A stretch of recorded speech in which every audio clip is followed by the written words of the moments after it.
All right, so why don't we just jump into it? Yeah, just You ready? kick it off. All right, let's jump into it. It's qualifier time, like the favorite time of season. Like we just had the open workouts, which I think were awesome. Yeah. Had a lot of fun doing those. Well, fun with some quotes around them. A lot of burpees, a lot of thrusters, things of that nature. But now it's quarterfinal time, and this is really cool for us since Vinny and I got a chance to qualify, which is really cool. So we get to move on to the next level and attack some of these. But what do you think of these workouts? These here? Yeah. I think they're really cool. Honestly, overall, it's very cool to me that they're still, while being very challenging, they're still very approachable for all of the athletes that qualified. So the top 25 athletes now in the world get to move on to the next level here. And there's not any workout that's going to completely stop anybody. Everybody will get to play in some regard. And the way that you strategize it is going to be greatly depending on what your strengths and weaknesses are. Yeah. And I just think it's really cool how they're designed, that everybody will get to tackle it a different way. Yeah. There's not, like you said, there's nothing tremendously overwhelming. Not personally that I won't be overwhelmed in actually each of these workouts, but like you said, from a movement, like I think most everybody can attack these. I mean, even if you have limited shoulder mobility, I mean, you can still do lighter overhead squat. All of these are achievable. Well, there's strategy involved for all different levels here, right? Yeah. Like you and I are going to attack these probably differently on some of them and then maybe similar in other ways, which is always fun with you because we're picking your brain of what should I do today? Yeah. But all these are programmed in a way where there's a bunch of different strategies, especially workout 2, which I know we'll get to, but for the most part, everybody's going to attack these and there's different ways to do it. Well, before we jump into them, how are you feeling? Terrible. There's a reason I'm sitting on a soft box. It's awesome. So Vinny and I just got back from Tennessee. So we got invited down to, as you guys know, we got invited down to do just a horrible workout at Rich Froning's house in his barn and everything. And it was basically a 24-hour you go, I go trail run. And each of the trails was roughly about a 5K. Yeah, a little bit more. Give us the credit. Yeah, all right, a little bit more than a 5K. And we get there 6 p.m. on Friday evening. One of us takes off. And then when you finish one of the trails, there was 2, then the next person goes. And then you just alternate back and forth. But if that wasn't enough, each time you get back, Rich added a really fun little thing. You had to do a max rep bench press, which doesn't sound like a big deal. But then you get like 12 hours into it and you're just basically, I was basically kind of run walking at that point. I think I was commenting to Vinny, like it got to a point where my walk was faster than my run, if that makes any sense. Like I was trying to run and it was just like, okay, I'm gonna try to like do an intentional like walk fast. I'm like, this is much faster than my run was. Well, for 2 guys who really weren't training running in any way. At all. Add in the elements of mountain bike trails. I mean, that was the beat up on my knees, was all the inclines, especially the declines, because I don't think it's easy to describe what we were looking at. No. But so many rocks and losing your footing, everything sliding out, just the jamming in on the knees that was a lot for me. So my legs have been, so that's my built-in excuse going into quarterfinals. Nice, you need those. Yeah, so if you beat me in any of these workouts, it'll be because of my legs, not the strict handstand pushups. Yeah, it was kind of counterintuitive though. Like I thought the downhills were the most difficult part, especially when it's pitch black at night. You just get a little headlamp. And you're like, ooh, I'm not going to run that. I'm going to walk that. You and your thoughts. Yeah, that's right. The scariest place to be. That's it. I said to we saw very few people on the trails at night though. Wasn't that something like kind of like unexpected, uncanny? It's like no one told us that it was an elective that people could like sleep during those midnight hours. And a lot of the crew just disappeared. Yeah. So I said to Ben as we were waking each other up around like midnight, 1, 2 a.m., it's like, you out there by yourself? Yeah. You? Yeah. Being out in the woods of Tennessee by myself was not on the agenda. No. It reminded me, and I told you this when we were doing it, reminded me like one of the scariest movies I ever saw. People like make fun of me because they didn't think it was scary, but the movie that was out when I was in college was the Blair Witch Project. Oh yeah. Do you remember that? Yeah, yeah. And so I'm out in the middle of the woods, and I mean by myself, and just running along, just me and my thoughts. And I was thinking about that movie and how like you couldn't see any like monsters or whatever it was, satanic things like in the movie. And I was thinking to myself, I'm like, this is it. This is how it ends. It's all over. Somebody's gonna find his cell phone. That's it. That's it.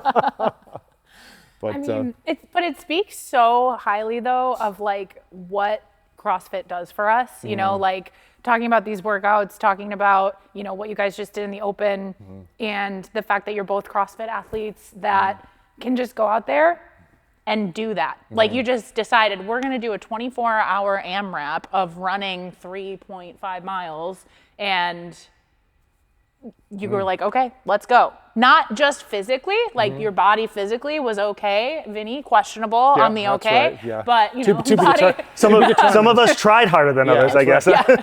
50% of the gentlemen here are okay. Yeah. But also mentally, right? Like the things that we go through, like you're gonna face some workouts where you're facing a real tough mental battle, and CrossFit just prepares you for that. And it's just so cool to see that you guys literally lived that last weekend. Did we tally up actually how many miles we did? I think it was right around 42 each. So it was about 84 miles 42 miles. as a team.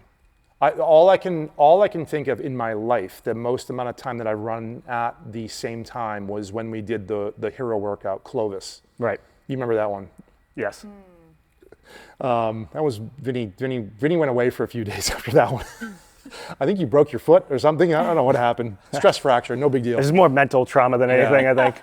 Yeah, because that was, we broke it up, but it was 10-mile run and then 150 burpee pull-ups. Yeah, I don't want to think about that one ever again. Yeah. No, that was bad. Again, preparation Yeah, for all right. for all the other things you want to do in Right. life. Very So cool. what do you guys think about jumping into workout one? Get your thoughts on it. So we got 10 shuttle runs for time, 20 overhead squats, 30 burpees over the bar, rest a minute, and then go back down from 30 down to 10 with a 12-minute cap. What's your first thoughts? Honestly, my first thoughts is that the fittest out there, this is going to hurt. Like they're just going. I mean, there is really no excuse here, honestly, to put down the bar, to slow down. You're just gonna get like a nice steady pace going on those burpees. I think the fittest out there are just like pedal to the metal, go, go, go. There's nothing to there's nowhere to hide. So we got a good handful of people from Resilience here that have qualified, different age groups, men and women. Yep. As you start looking at, at the fittest level, you know, it's chin down, grind, go. Right. But for most of us, it's not going to be realistic. Yeah. And we're going to have to plan some breaks, or we're going to have to tempo in some areas. So some thoughts for our community, for individual athletes, as you start breaking it down from the elite, what do you think? Where do you buy some time, or where do you have to look for it to recover to get under the cap? I honestly think there's going to have to be a lot of strategy and thought coming into this second piece here. Because what you're going to see is that after 20 overhead squats, 30 burpees over the bar, the 1 minute might as well not be there, Right. honestly. It's just insignificant. It's Sure. very, Right. there will be no recovery happening there. And then you've got another 30 burpees. And after all of that pressing and the overhead, holding on to this second set of overhead squats, I think is going to get really sketchy for some athletes if we aren't smart about how we break this up or how we pace these burpees. Also, the whole lowering down, pressing yourself back up for every single burpee could be detrimental at that many reps back to back like that. You saw that at 26.3, right? You and I were talking about that a lot. Is like you can't snake down and do like a double push-up each time. Get that chest to the deck. So be really smart about your burpee technique then. Right. Yeah. I've And heard, 30 is nothing to scoff at. I mean, No. 30 is a good amount. No. It's essentially 60, like you said. Yeah. As someone that does a lot of burpees on a regular basis, I mean, it's... You don't it's, say. Yeah. Good plug. I would say that's right. Good. See what I did there? every day, it's literally once I get to like 25 or 30, that's when the breathing kicks up and starts the heart rate really, it's like that catches up with you. So if that was the case, that would be, all right, but we've got 10 shuttle runs and 20 overhead squats right before that. And most people are not gonna wanna finish the 10 shuttle runs and like you're not gonna be able to take a break and then go right in. So you're gonna have to figure out how to keep pushing the intensity. But like you were saying, like 1 minute's insignificant. So you can't blow up obviously, because then, you don't want 20 overhead squats turning into 5 sets on the back end, right? Absolutely. How are you gonna attack it? Well, I did. First thought. My first thought is that I'm definitely going to go unbroken on the overhead squats. And I think on that first round of burpees, I want to keep a really above average pace on those. I'm going to step back, but I want to have quick feet, I guess is what I'm going to have quick feet over the bar and try to push those. And then I think, Christina, you bring up a good point. The 20 overhead squats on the back end, it remains to be seen, but I mean, all of that pressing on the burpees, you're probably going to feel that. And then you're going to have maybe a deterioration of your core from all the opening and closing. So that's going to add something to it. So my first thought is I'm just going to go. I'm going to go and see what happens. What do we think the tiebreak is? Before the rest? That first set of 30 burpees is probably the tiebreak? I know we didn't look it up. I'm just probably, right? So it probably matters how quickly you can get to that rest too. Yep. That's interesting. Actually, you know what? I'm gonna grab my phone so we can talk about the tie breaks too. It's funny though too, Ben, you said so confidently just now, I'm definitely gonna do those overhead squats unbroken. And I do remember your performance in the Wodapalooza qualifier workout where you said the same thing. We signed a non-disclosure about talking about that actually. Okay. I was gonna say, but you said the same thing. Talk to me about it. It wasn't really a good choice. No. And his really knowledgeable, educated coach told him that it was not a good choice, but he was determined. I think for a lot of us, not determined. I think for a lot of us, the breaking up the 20 overhead squat is going to be a smart play. Even if it goes in 8-7-5, I like descending rep schemes. 12-8, I think is great. To give those shoulders a little bit of a rest before the burpees, I think is going to matter, because the shuttle runs, I think you're going to be conservative, or I know I'll be conservative in the first 10, want to pick the barbell up right away, take a breath, relieve the shoulders, go on the burpees, get a good tie break time. And then on the next set of the 30 burpees, I think it's going to be, for me, a little bit more of a conservative start. With a decent pace, but definitely like a step over approach or a step up approach in a 2-foot takeoff. But again, I want to pick that barbell up as soon as the 30 are done. And even if that second set, if it goes 12-8 in the first, and then it goes 8-7-5 in the second, I think you're okay. And then at the end, whatever you have on those last 10 shuttle runs, try to get it under. I think the 12 cap may be aggressive too. Yeah, and that tie break is right after you finish the first 30 burpees. Which makes sense. Yeah. I think that's a great point too, is that going slower on the burpees intentionally so that it limits your breaks on the overhead squats, because one extra break in the overhead squat, right, cost you, I mean, you could make up that time in burpees, right? Yeah. So. You have to consider too, though, coming into that overhead squat, the first set, you're after 10 shuttle runs. Hopefully we don't come out too hot. But if you're using that overhead squat as an opportunity to breathe, that could be an issue of more time under tension on the shoulder versus also on the flip side of that with the overhead squat. What people forget to realize is that sometimes it's really tough for athletes to lock out at the top, and we often stay in this closed position. Then you're at the risk. Well, some athletes. Present company excluded. But it can be difficult to stand up at the top of that squat. Then you're messing around with potential no reps. So there's got to be like a balance here. You need to understand your own shoulder capacity of, okay, if I break this up into 3 sets, I know my shoulders are fine. I'm going to get every rep.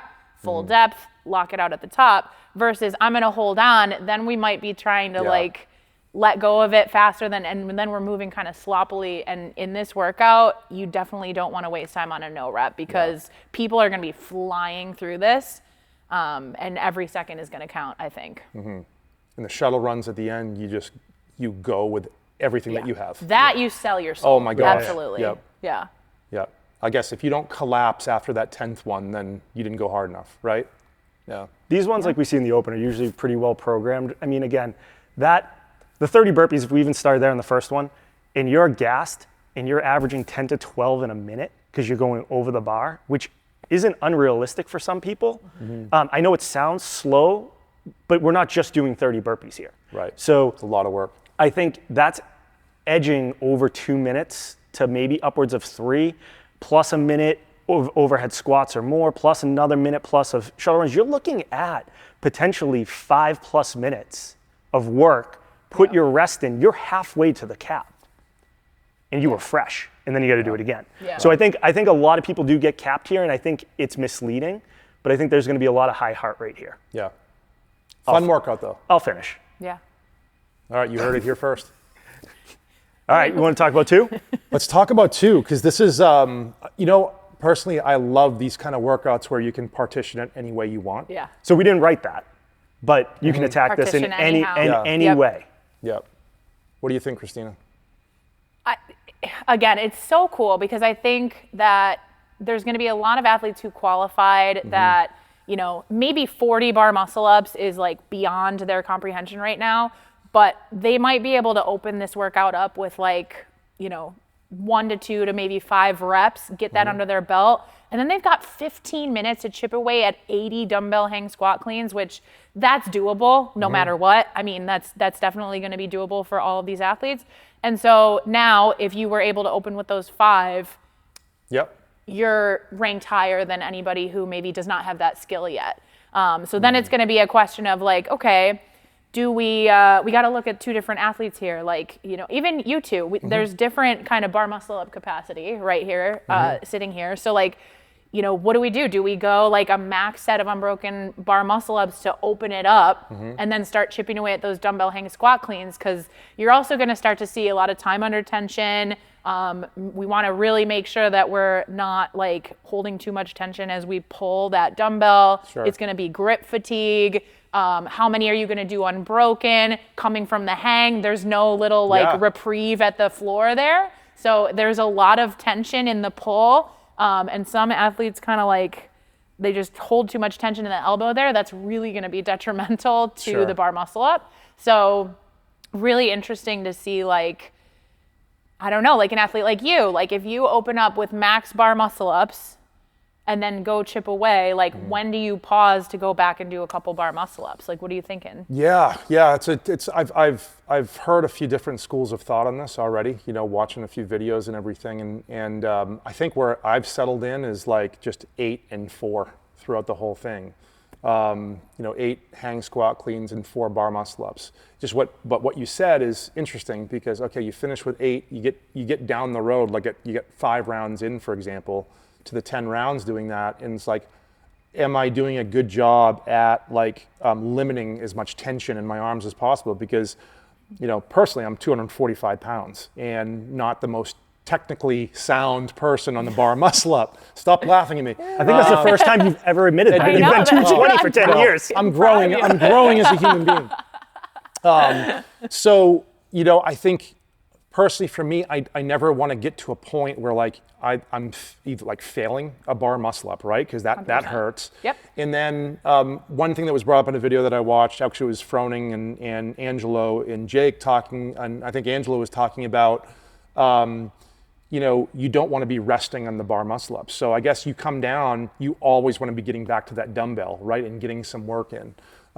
So for me right now, I think 10 rounds, 8-4, and then being able to make an adjustment on the fly. If I'm 4s ain't working anymore, then go down to 2s and just get right back to that dumbbell and start banging out some more. But I definitely don't want to be getting down from the bar muscle up and just resting there because that's just wasted time, I guess. Yeah.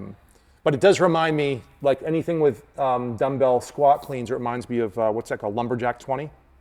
Doesn't that end with, I think that ends with dumbbell squat cleans. And I don't know, those are always really hard. Those are always really hard for me, mobility-wise too. Another huge piece here that I think a lot of people, when they're talking strategy and competition of workouts, we forget about sound technique. And on that hang squat clean, people are going to want to skip getting a full extension of the hip in order to quickly get under the dumbbell and move faster, which I get from like a competitive standpoint if you have the capacity to do so. However, if we're skipping hip extension on these hang squat cleans, we're putting way more onus on the arms to do all the work there, and the legs aren't helping us. So you're then really screwed when you get up to that bar muscle up. So when I'm talking to like your average athlete, which is who's sitting in front of me right now, right? We need to make sure that Edit that part out. we need to make sure that we're utilizing the hip extension in that hang squat clean. Use the legs on the hang squat clean, because you need to save as much energy in your arms as possible. Definitely my most hated word in the English language. Hip the extension? Word, the word average. But you just called me that. Awesome. Thank you so much. What do you think, Ben? Yeah, I think I'm going at it. My first thought was 20 rounds. Okay. Staying consistent, really focusing when you're holding those dumbbells. For me, is going to be much more of concentration on a loose grip. And when you're landing in that squat, allowing the fingertips to open up a little bit. We don't want to be death gripping it. I don't want the forearms blowing out too soon when we're doing the bar muscle ups. And to Christina's point, also don't want to be doing too many squat cleans to blow up my legs to then lose the drive on the bar muscle up. Because it's going to be pull and pull. You don't want to be relying on the arms as much as I want to be relying on that kip and that momentum to get myself up there. So I think a conservative like approach of going, 4 and 2 throughout, and being able to move, to your point, not resting on the bar muscle ups, looking at that. I'll always be able to pick up the dumbbells and move, and the rest time would be less on the dumbbells. But 40 is a good number. So for me, for I think most of the community, would be going into that in a conservative way and having more at the end. So I think for me, I'm going to look at it as 20 rounds, a longer workout, but just wiping it off in a very consistent way and moving back and forth. I like that. I'll have more transition time that will eat the clock, but no reps will make for a better score. Well, I think that's a good outlook, and I'll be there to cheer you on as you're finishing. When you're done already? When he's finished already, Who won the muscle up workout in the open? Cut that, please. Oh, that's a great That's question. It. That's right. Cut that. Vinny, I was your judge for that. You were. I think there was. I think there was some collusion, actually. Yeah. All right. Ben wants to move to Let's workout move on to 3. the next workout. All right. So workout 3, we've got. If there was a workout built for Vinny, I was just gonna say. Here it is. What a transition. Yeah. Just title it Vinny. So the same structure all the way through. So we get 50 double unders and 10 deadlifts. So the first is 3 rounds of that sequence at 225, 155 for the ladies. And then you move directly in no rest, directly into 2 rounds at a heavier weight, 275, 185. And then the last round is just 1 round of deadlifts, double unders and then deadlifts at 315, 225. So 12-minute cap.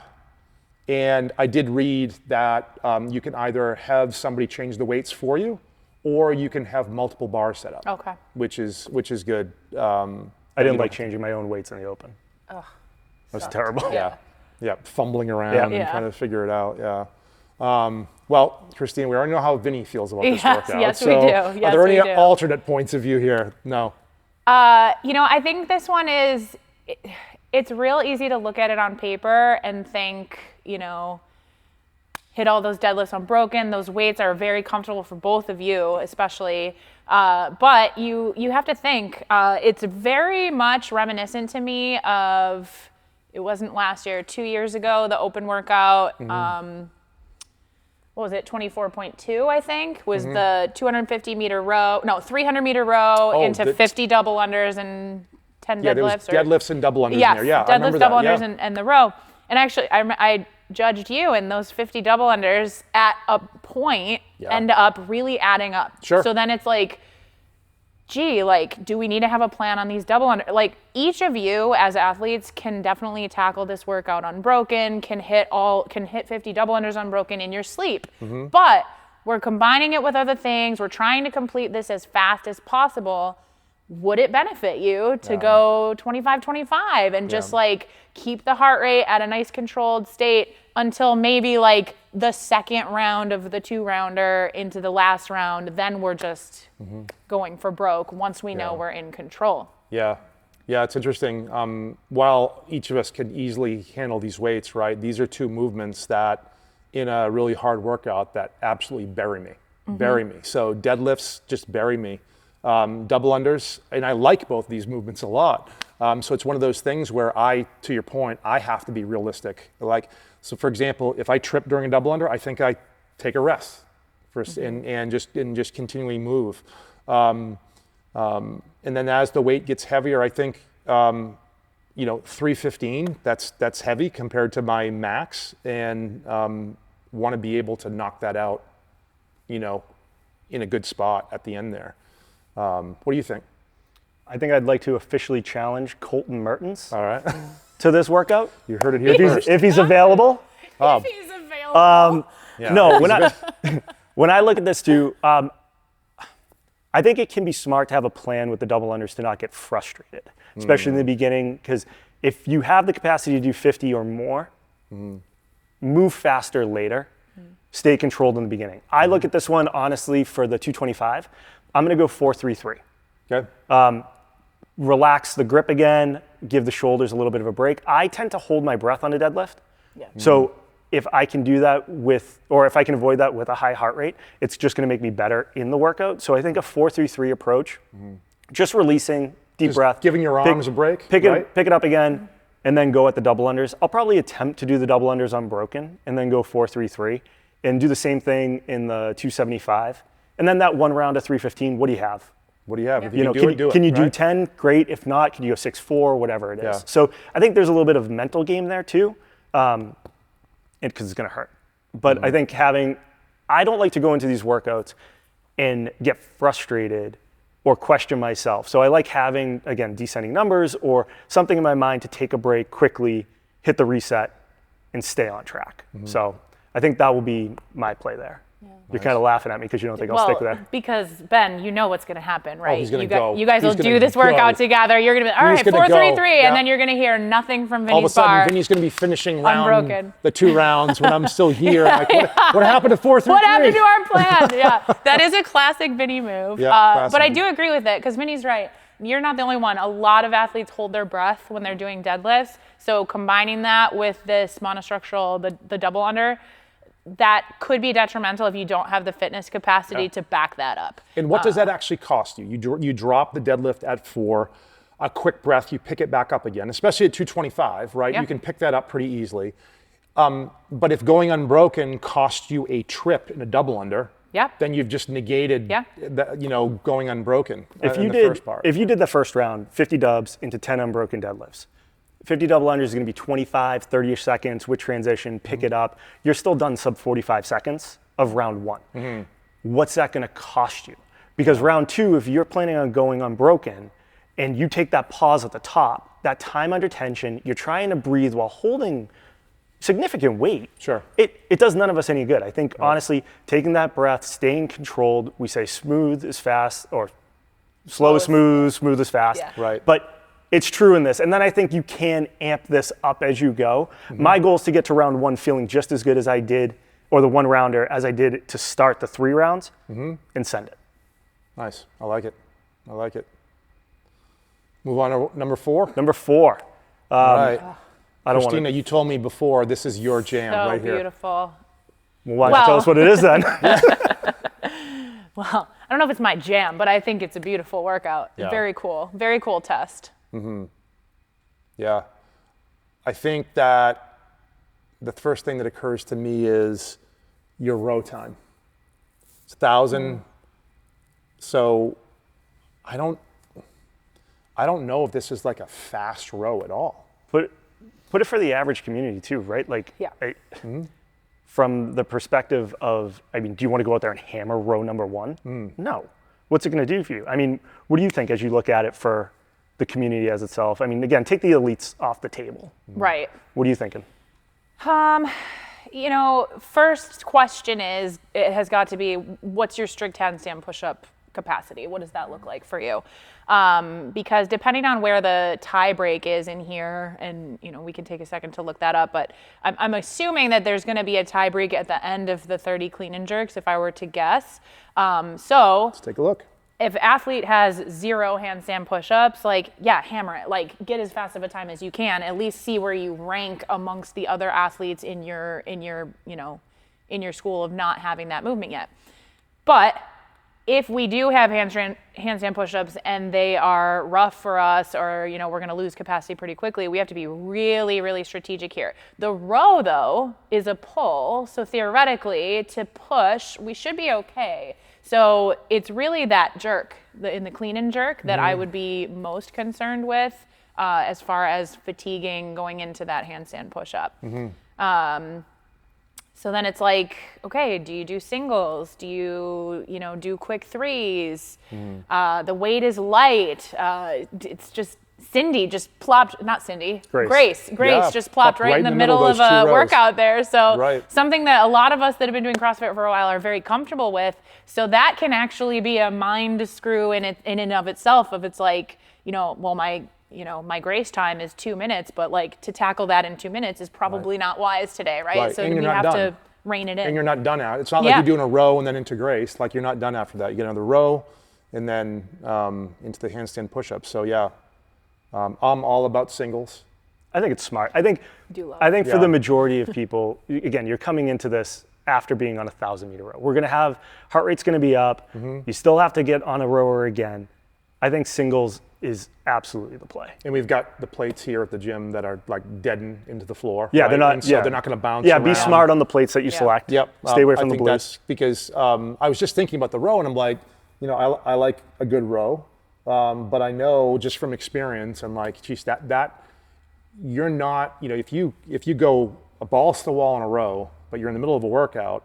That doesn't create a ton of time for you necessarily, right? But it can certainly lose you a workout, right? If it just knocks you down a lot. So I want to go into this with coming off of that row, feeling pretty good. I can just drop the dumbbell, pick it right back up again.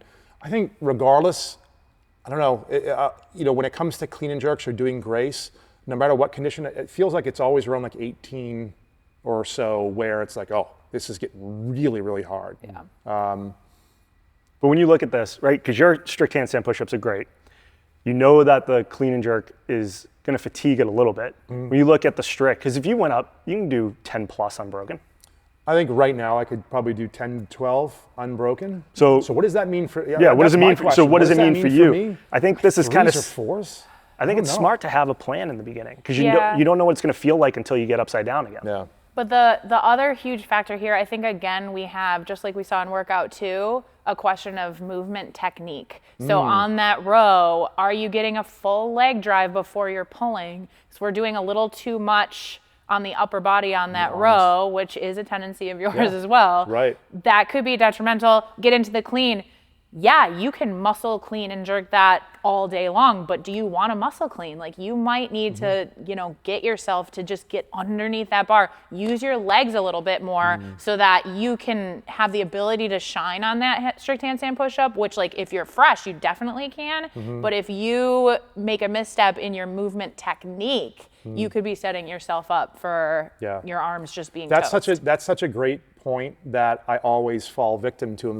It's it's alternating movements. So you get a pull and then a push on here. But here's the thing: we've all done workouts where it's a pull up into something pushing, and one impacts the other significantly sometimes. So if, to your point, Christina, if we go into this and we're not focusing on a leg drive in the row and we're using a lot more arms than we should be, that's going to have for me, I know in particular, that's going to have a significant impact on the handstand push-up for sure. Yeah.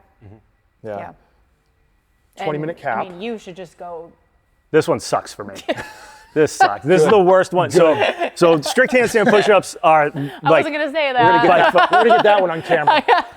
But this is by far going to be the hardest one for me. So my thought is that, look, to beat yourself up on the road doesn't make any of this any easier. I think going in this with a casual row pace, sub 4 minutes on the 1,000, transition well, go singles. Again, want to see what I can do. But even if you look at it based off the numbers, if you took 4 minutes, if you did 4 minutes and went really slow on the clean and jerks and then another 4 minutes, it's still 8 minutes of strict handstand push-ups. Now I still won't finish, but it's a lot of time to be on the wall for me. So for somebody who doesn't do that well, one, I don't want to get frustrated. Two, I still want to perform and move well. So my goal will be to be as conservative as I can be to do as well and get as many reps as possible. And they will be singles for me. So if I can go on 2 a minute in the beginning, get a little confidence, try some stuff throughout it, because it will be some time, maybe I can get 15 to 20. Yeah. And flying, that element of flying too close to the sun, right, that we talk about is like you do too big of a set early on, especially with like something like push-ups or that was a thing with, okay, we'll talk about again, the ring muscle up workout in the open. The one that Vinny won? Yes, the one that Vinny won, yes. But no, if you jump off and like do too big of a set early on and that, whatever it is, that pull or that press is gone, time's a wasting, right? As you're just sitting there, as I was looking at the ring sometimes, just not being able to turn it over. So I think there's an element here of trying to figure out what that, like you said, what that strict handstand push-up, the right approach is going to be to this. And if you're good at strict handstand push-ups, that's your time to shine. So you have to be smart to get there and not hurt yourself. I think it's similar to bar muscle ups, right? Like you can't, you just got to know how your body's going to react throughout these different workouts. And honestly, I think a lot of it becomes, how are you going to attack them in orders? You know, when you look at this, there's nothing that says you have to go 1, 2, 3, 4. So we all have different capacities. We all have different strengths here. So when you look at it, Ben, for you, which one do you want to do first? Which one do you want to save? I'll start with the end in mind. I think I want to save workout 2 for the end. And the only reason there is I tend to rip all the time hands on bar muscle ups. Smart. So although I recently started like doing a little moisturizing right before, getting underneath the grips, and last couple times I've done bar muscle ups, I've done okay. So, you know, that's probably what I would want to save to last. I really don't have any preference on any other ones. What about you? So I want to get my worst one out of the way. I think I'm going to go 4 first, because if on a lot of these there is pressing and there's other things that are going to fatigue the shoulders in all of them. Even with the bar muscle ups, you're going to be pressing out. So where I don't have a very good press, I think I want to utilize any of that's in my system first. So I think I'll go 4 first, see what we got. I don't think I'll be doing enough that it's going to blow me up for the other workouts. So I think I want to attack this 4 and then 3, because I then want to do my best one. 3 will be my best one. I want to feel my best to attack my best score so I can get the most points I possibly can. I'm not worried about 1 in the sense of any type of weight or movement. So I don't care if I went 1 or 2 next. I think 2, I have a pretty good plan in place. I really do feel comfortable with that. I just don't know how much time it's going to take with all the transitions. So I think for me it goes 4, 3, and then we see how we feel on the pushing, how my hands feel after holding the barbell on the deadlift, and how my shoulders feel after all those dubs and everything too. So that'll probably dictate which one comes next. I like it. So, well, we already know what your favorite one is. Right? We talked about that. Yours, my least favorite too. Yeah, right. Christina, you love workout 4. I think workout 2 I like the best, just because I'm not tremendously great at them, but I like doing bar muscle ups, and we'll remains to be seen what the hang squat cleans feel like. That's a long way down, but we'll see. But I think I like that one the best. Yeah, really cool workouts. Christina, to put you on the spot, who wins more, 4 workouts, me or Ben? Make your prediction. Oh my gosh, make your prediction. Is there a wait, there's gonna be a wager involved. She just can't. Sure. Crap, okay. Well, Ben has workout 4. Vinny has workout 3. That just lit a fire in me. I'm gonna go all in on workout 3 now. Hope I finish it.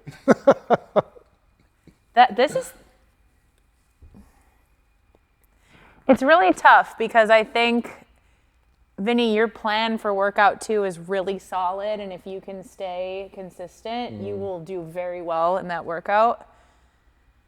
Oh man, this is tough. But you gotta pick. I gotta pick. Make me the underdog. Make me the underdog. Come on, please. I do have to say, I do think Ben is going to come out on top here. All right. So what do you think the scoreboard is? Do you think Ben gets a 3-1 win? Are you giving him 4-0? He'll get a 3-1 win, I think. Wow. 4-2-1. I think he's going to take. Wow. It's going to be close. Don't try to make me feel better now. Wow. She's walking that back. Interesting. Interesting. Okay. All right. Ben and I will have to come up with some sort of wager here. Yep, absolutely. This should be fun.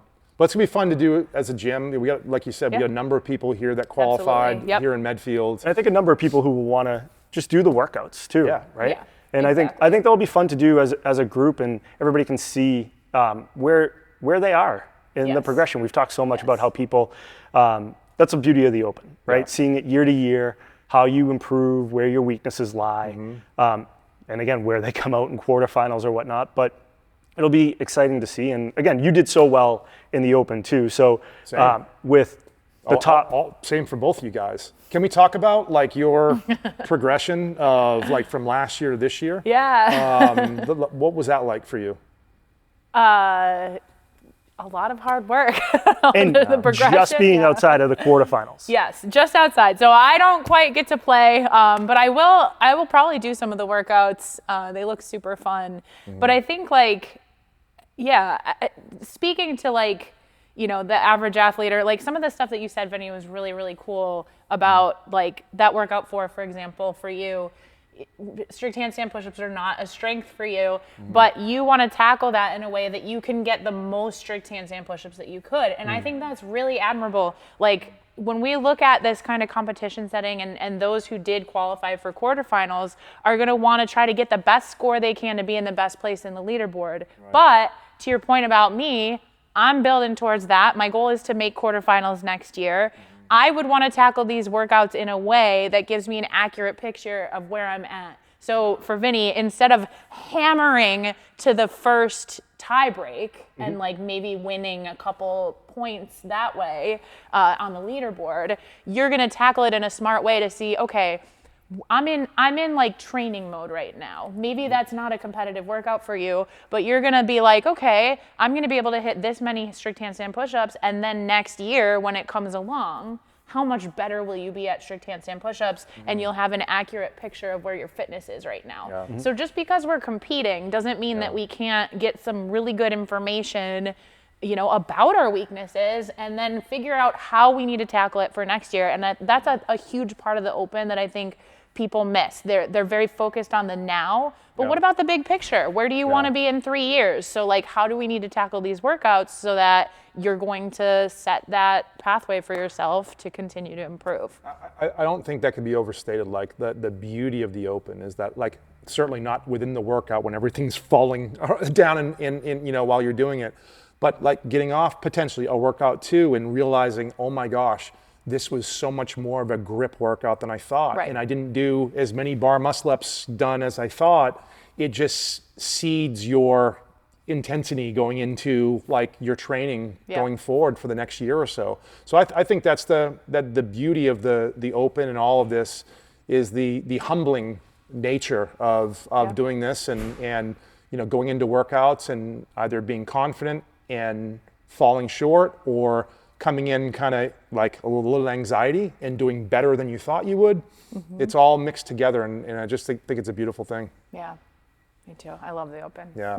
Well, thanks for giving us all your thoughts on the workout and breaking it down awesome. with us. I think we should do the follow-up of what we thought and how it went. Oh, that's a great idea. That's a great idea. Oh, Vinny's got a fire lit under his butt. Yeah, you guys heard it. It's 3-1. Okay. Awesome. Well, it can't be two. You could tie, I guess. That could happen. Don't play middle of the road. Well, you made your pick. I'm going to train right now.